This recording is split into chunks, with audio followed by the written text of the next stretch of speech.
Okay, I have decided to do this video diary in the art room because I think it's probably appropriate. I remember in all of the previous video diaries talking about how short the month seemed to be and how quickly the month flew by. And yet now when I look back to May, when we started this, it seems like a lifetime ago.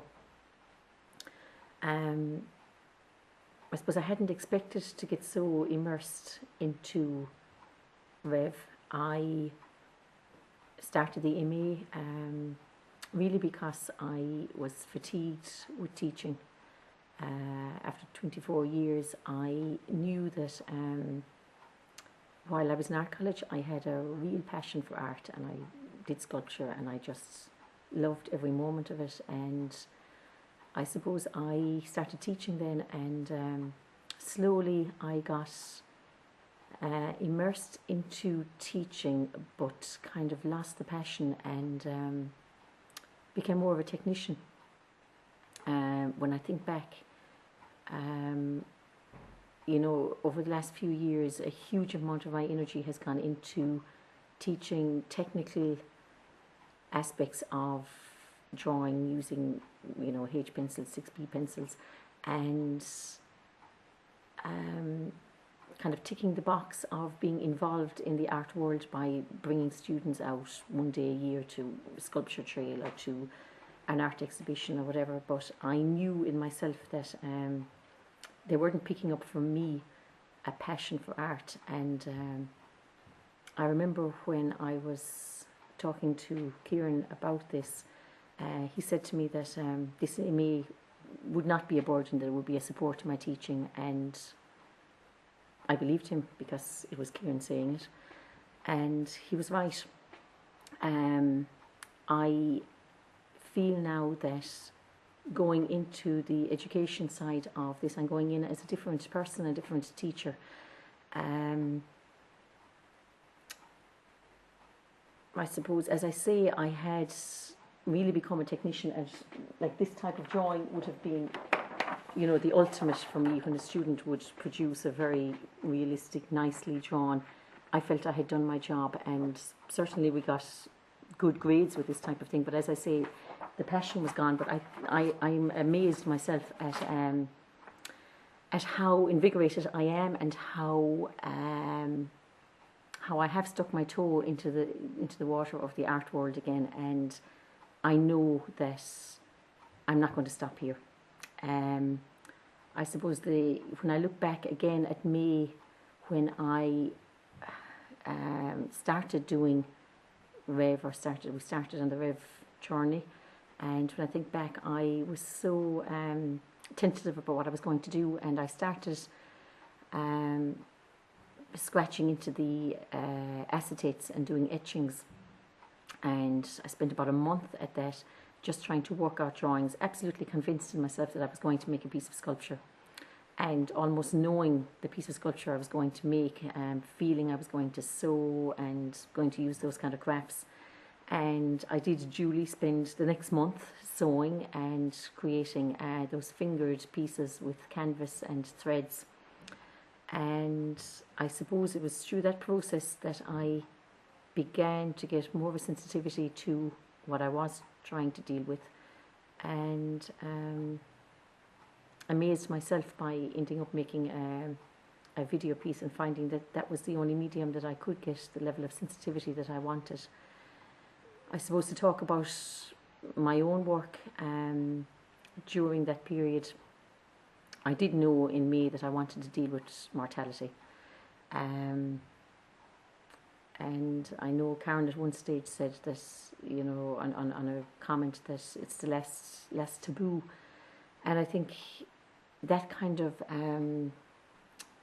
put me thinking, and I think it probably is the iceberg of this generation. We don't have words or language to deal with death. I remember actually just this week, 13 years ago, when my father died, it was almost like a different world we lived in. I remember people came to the house, and the coffin was laid out and people knelt and said the rosary, and the priest at the time was the Father Donna O'Mara, stayed until late in the night, and he spoke about death. We all spoke about death, not just about my father's life, but there was a language. We spoke about my father returning to God's care. We spoke about, I remember Father Donna speaking very intensely about the symbolism of the resurrection. And there was a language, and death was addressed.